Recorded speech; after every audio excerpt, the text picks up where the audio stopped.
هذه واحدة من الصور اللي خديت منها ملي كانت يعني في سنة 2008. نشوف what she said. You know what she said? I'm not so sure for how long Yeah. I'm going to really like this تعبير عن table. القلب. The most powerful muscle is the heart. All right, because الأقوى. I'd sort of like to move around. يعني الله. I may just want to stand up periodically. Some of it's a little في more جسم الإنسان. conducive to that.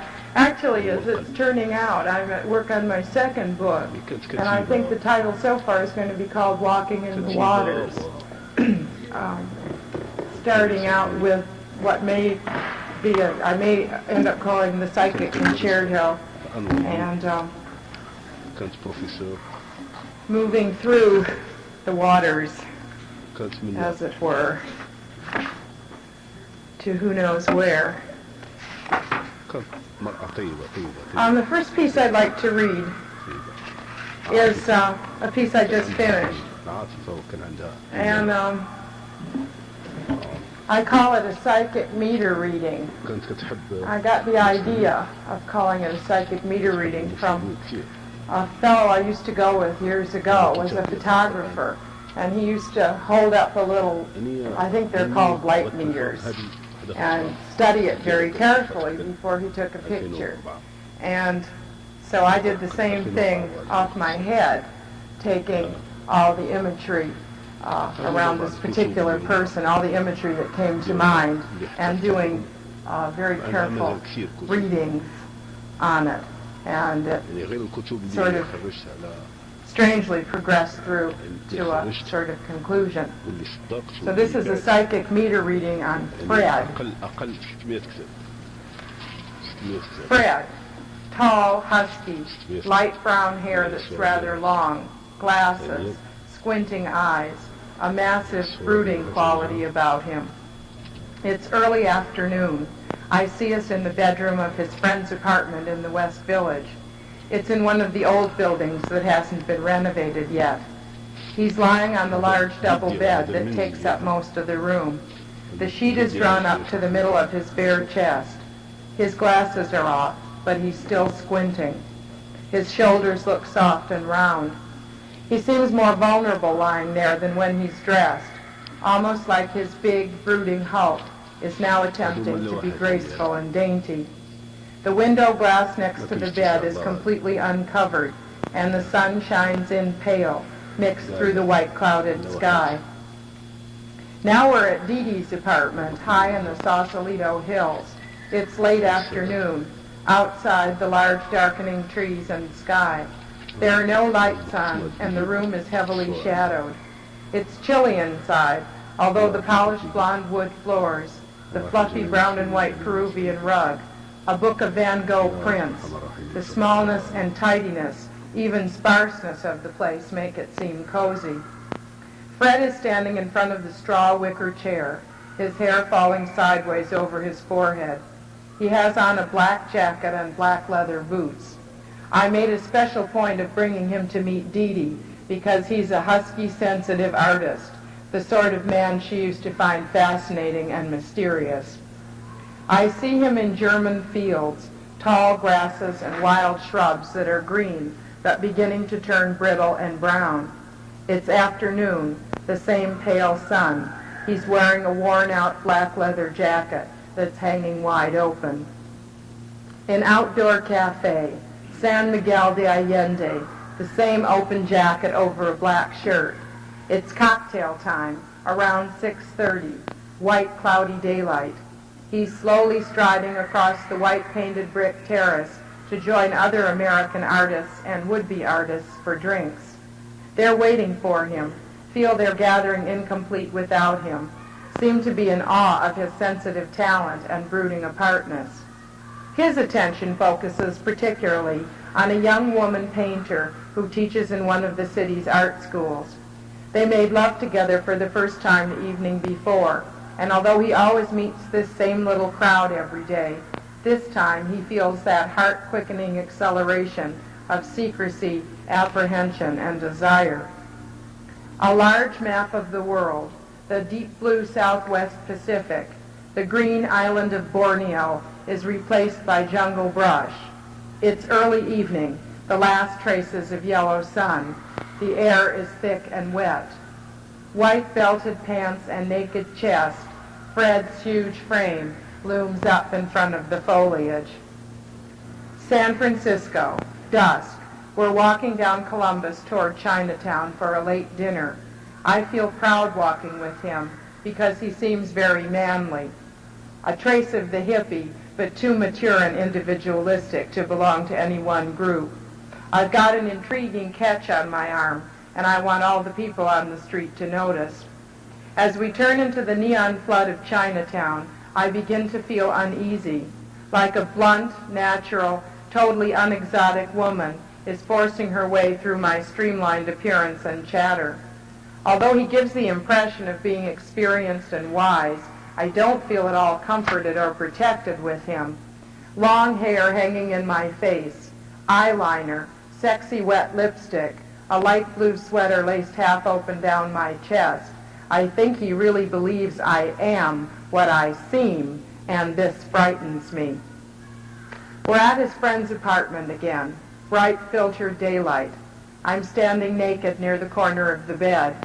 I have the disturbing sense that I'm gradually being submerged in my awkward fleshy body, and I start feeling silly and constrained. A cool, cloudy afternoon.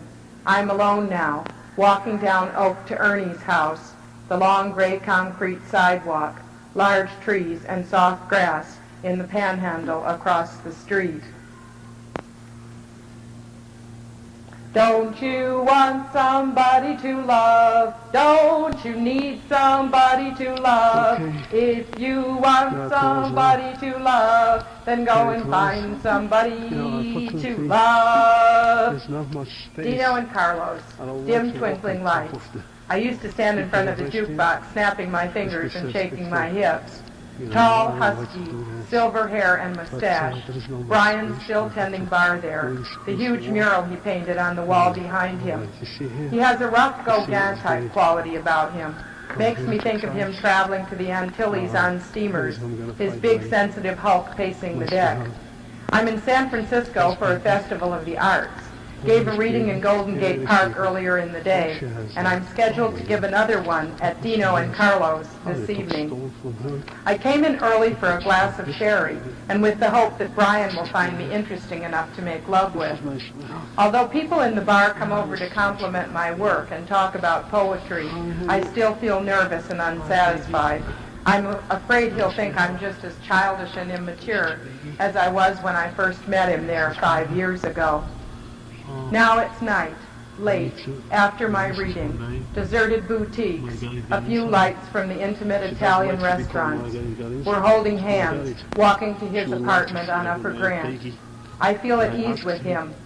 I know he knows a lot about women. When we get to his living room, he kisses me, reassuring me that I can calm down and have a warm, relaxed evening of love. Ernie's bedroom.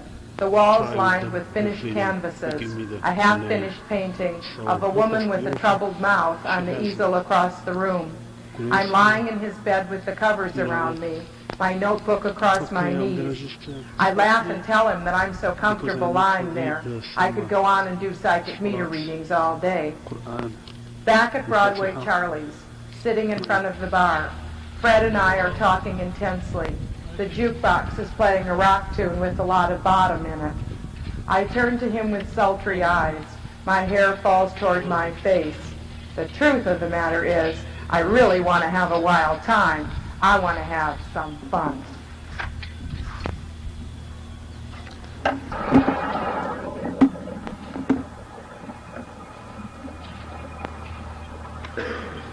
If there are any questions or any things you want to ask about how something was written or how it happened or how I got the ideas or anything, please feel free to raise your hands and ask.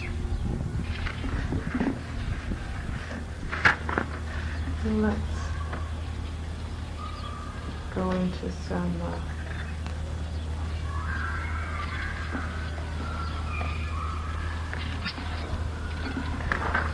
shorter pieces now.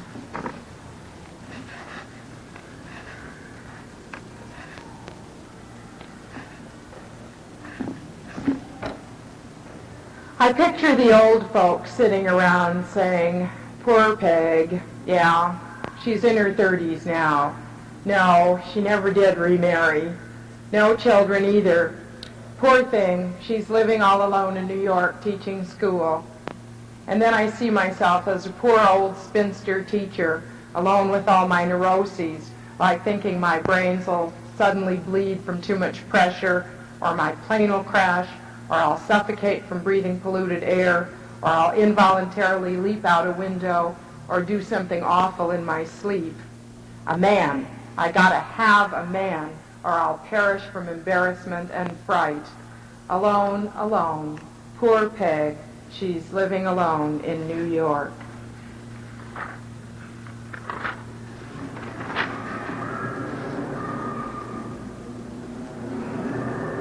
Janice, pregnant, vomiting in the bathroom.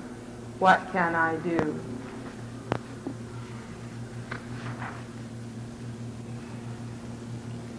First the infection, the drainage, the suppositories, the vinegar douche, then the D&C, the advisable waiting time, the heavy bleeding, the cramps.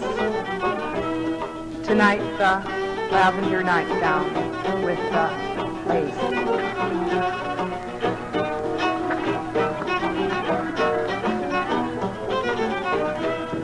مازال حي مازال محبوب القلب لا اشتاهوا لهذا المجال مازال حي مازال ما نسمح شيء لو يصير عليها Actually, there's two ways I do things. The longer pieces are usually, well, I have a couple of other longer pieces, really record the process of what I'm going through to get from one place to another. And the shorter poems seem to be a distillation of what's happened afterward. But the long pieces are really process pieces.